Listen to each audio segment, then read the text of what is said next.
Good morning, everyone. Thank you for joining AAM's webinar series today on syndicated bank loans. My name is Scott Skowronski, and I'm one of the senior portfolio managers here at AAM. For those of you that aren't familiar with AAM, we are a third-party investment advisor who's been serving the insurance industry since 1982. I have the pleasure today of being joined by both Dan Graf of Amerisure and George Brooker of American Access and Premier Insurance. Thanks again for joining me today. But before we get started, would both of you mind giving everyone a little background on your role, your firm, and the type of business you underwrite? Starting with you, Dan. Hello, I'm Dan Graf, Chief Investment Officer at Amerisure Mutual Insurance Company. We are a commercial lines property and casualty writer. Our portfolio is about $3 billion in total. Glad to be here. Thanks, Dan. Hi there, I'm George Brooker. I'm the Chief Financial Officer of American Access Insurance Exchange, AEIX for short. And we are an excess medical malpractice insurance provider for healthcare systems and their employed physicians. And our portfolio is about $300 million. Thanks to both of you. And again, I appreciate your time today. So our topic, as you know, is syndicated bank loans, and you're both currently invested in that asset class as part of your investment portfolio. As you both very well know, as regulated entities, there are pretty strict rules around how you can shape your investment portfolio in the asset classes that you can be invested in. And by and large, what that effectively dictates is that the majority of your assets need to be in investment grade bonds. Would you, starting with you, George, when you thought about adding bank loans to your investment portfolio, was yield one of the biggest determinants? Is that something that's been on the mind of your boards and you yourself? Definitely. With low yield, this goes back quite a few years. And the low yields even then was a concern, even more of a concern now. So definitely one of the big factors. Dan, you as well? Yeah, yes, these are nice yield enhancers, but to your point, they do eat into your risk bucket, right? They're not investment grade bonds, but I'm sure we'll get into why these fit into an insurance portfolio really well. Absolutely. And with that being said, before we go too much further, I'm going to share my screen again. So as you see on this exhibit, as the name implies, bank loans are loans made to below investment grade issuers that are syndicated by banks and repackaged and sold to investors. But as you see here on this exhibit, one of the key features of bank loans is that they are typically issued where the seniority is senior secured debt. So what that means is, as an investor, in the event there were ever a default, you're first in line to receive principal payments. To contrast that, in the high yield bond market, as well as the investment grade bond market, the vast majority of those bonds are issued as senior unsecured securities. And so historically speaking, bank loans have had higher recoveries in the event of a default.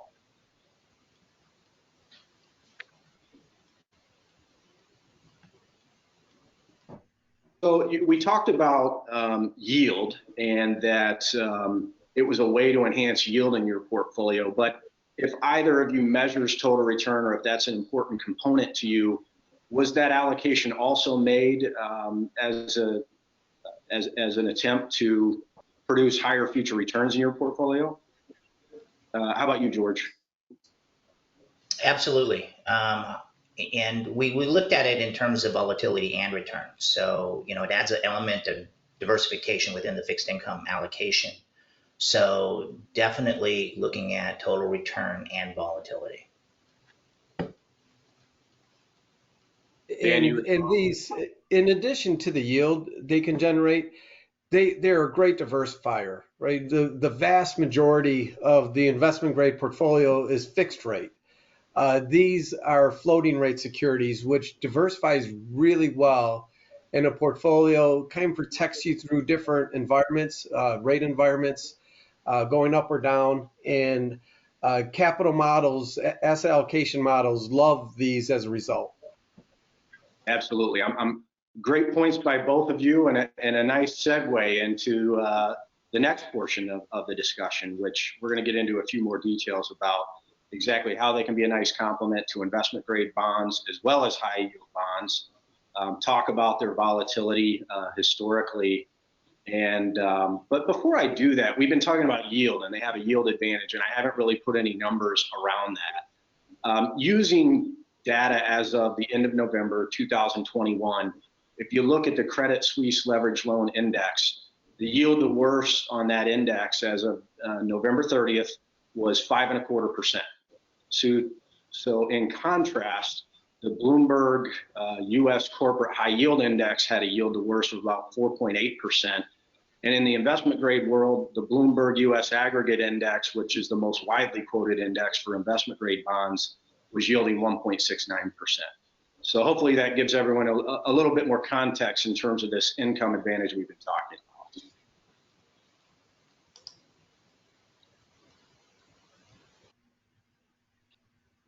So Dan and George, you both already touched on this, but beyond being senior secured in the capital structure, that floating rate coupon is something that really appeals to a lot of investors, especially in a period like this where the Fed has short-term interest rates towards zero, and most expectations are that they'll begin increasing their level or target of the federal funds rate in the second half.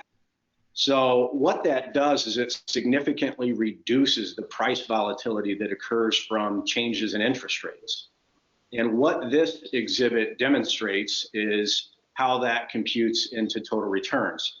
And this is just referencing a broad index for the Credit Suisse Leveraged Loan Index, again, in the US, which is the dark blue that I'm going to focus on.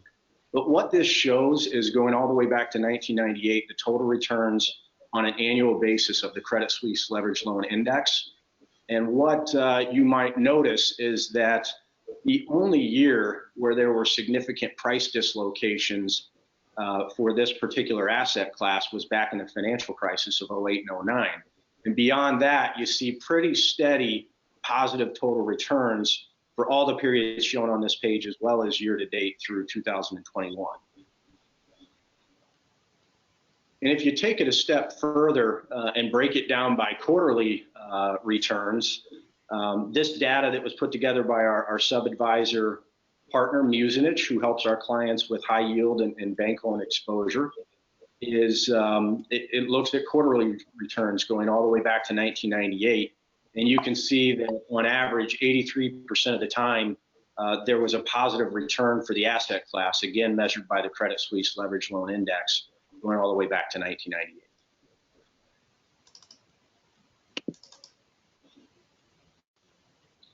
So Dan, you touched on this a moment, but that theme of having less price volatility for a company like both of you has to be a pretty important component, because as you mentioned, these are below investment grade securities. So for PNC related companies, that means that you're marking these securities to market. Would you agree with that assessment? And that was one of the reasons why you moved forward with an allocation? Absolutely. The price stability helps surplus stability, the yield play. And going back to one of your charts, that 2008 timeframe, the bank loan market is, even though it's grown substantially, it's still a less liquid market than the high yield fixed income market.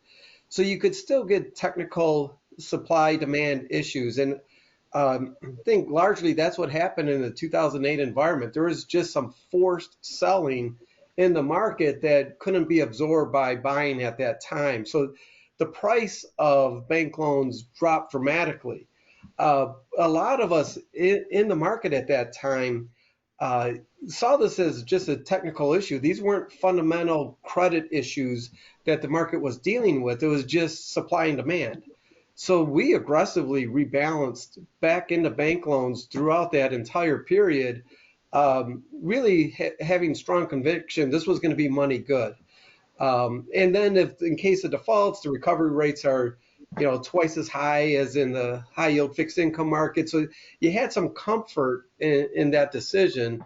So yeah, 2008 looks like such a bad, odd year, but in reality, it created quite an opportunity. Well, congratulations. That turned out to be a nice move, looking back on that today.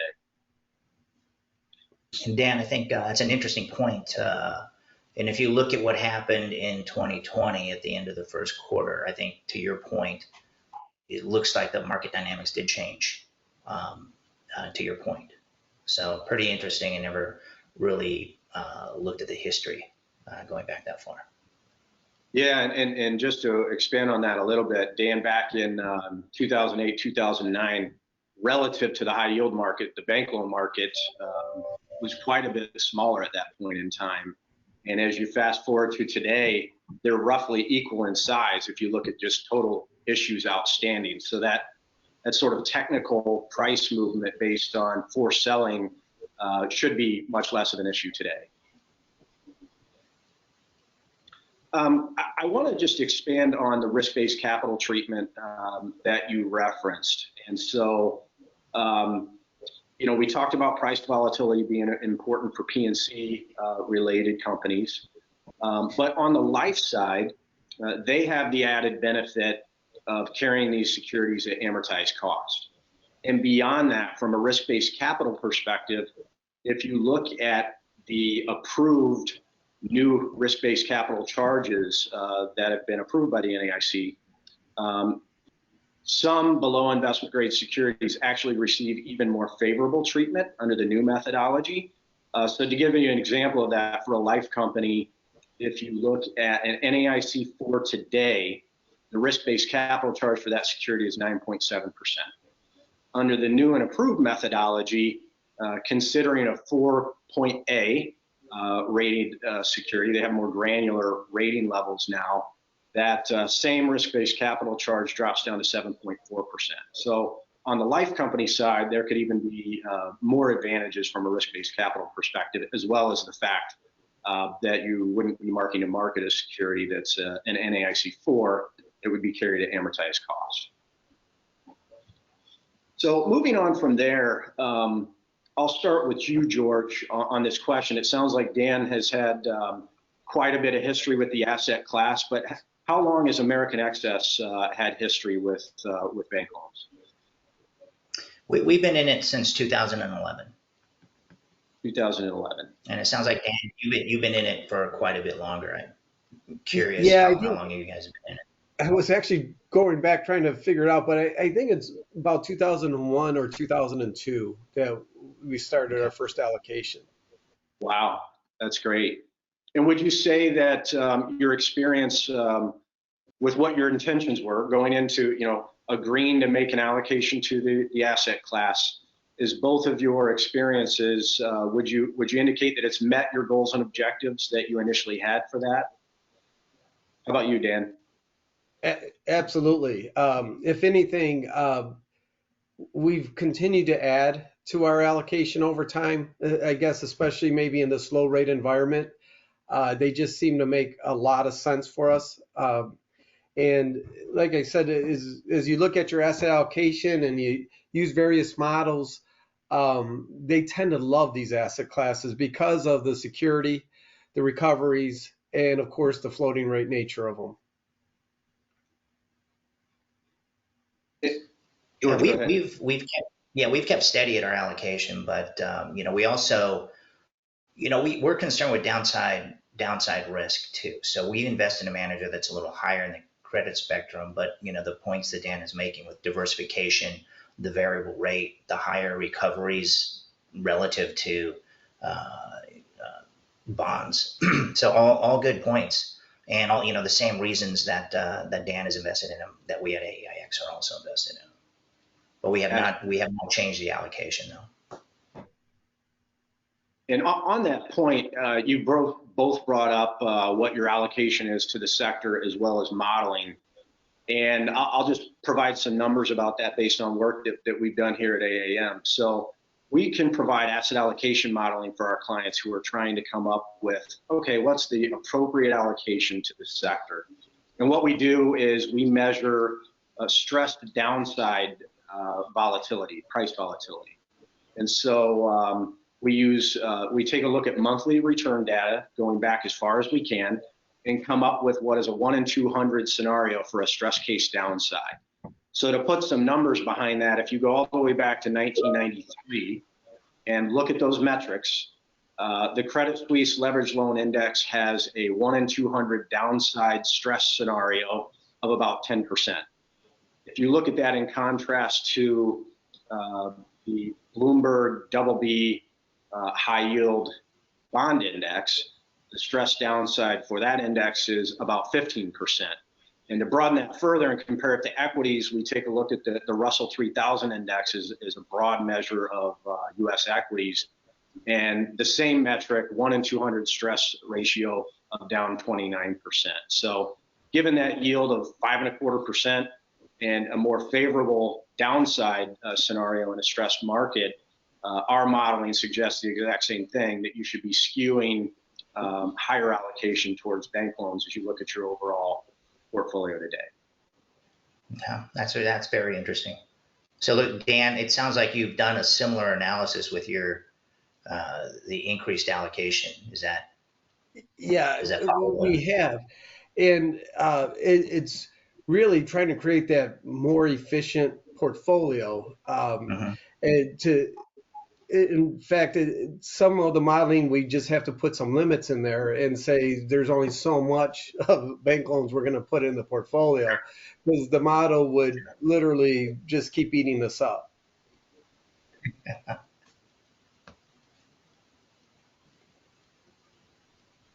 On that note, have either of you also had experience with high yield bonds themselves, either on a standalone basis or in conjunction with syndicated bank loans? I'll start with you, Dan. We at AEIX. Oh, sorry. That's all right, George. Yeah, we have. We've had an allocation to the high yield fixed income market, and trying to work with a manager to allow them some flexibility between moving between the two asset classes. There's some inherent times where maybe floating makes more sense, and other times where maybe the bonds make more sense. But that's kind of a newer twist, but we've had a dedicated allocation to high yield fixed as well. Yeah, we have not, but we're currently evaluating it. We're evaluating it for potential implementation in 2022. Although we're not in high yield, we are in emerging market debt. So, and we've been in that asset class for quite a while.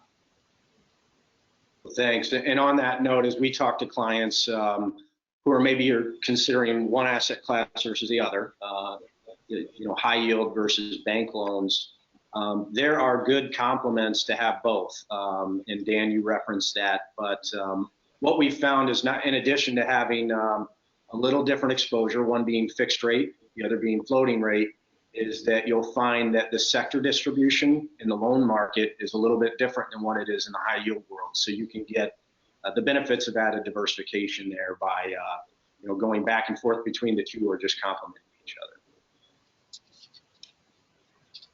Well, I really appreciate your time today. I was just going to recap, our discussion today, unless you have anything to add that we haven't already discussed about the product that you wanted to mention today, or just provide a few more details on.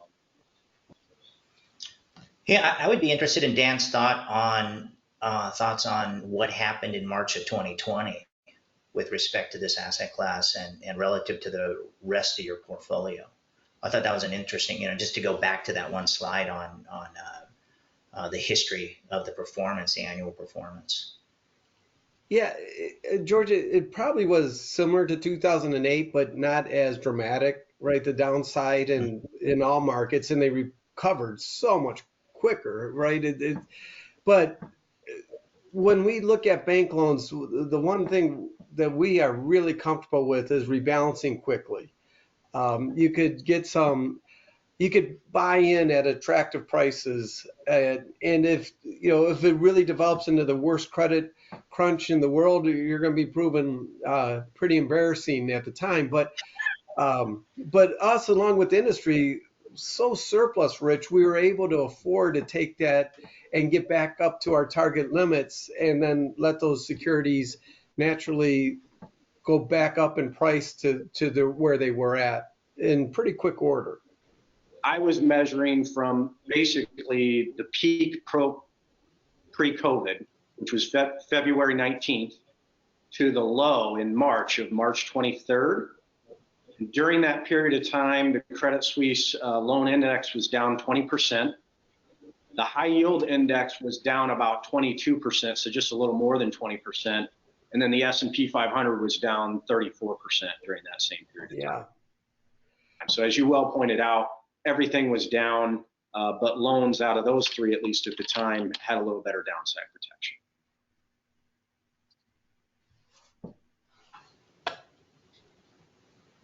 Well, George, Dan, I really appreciate you joining me today. Is there anything else you'd like to add to this discussion?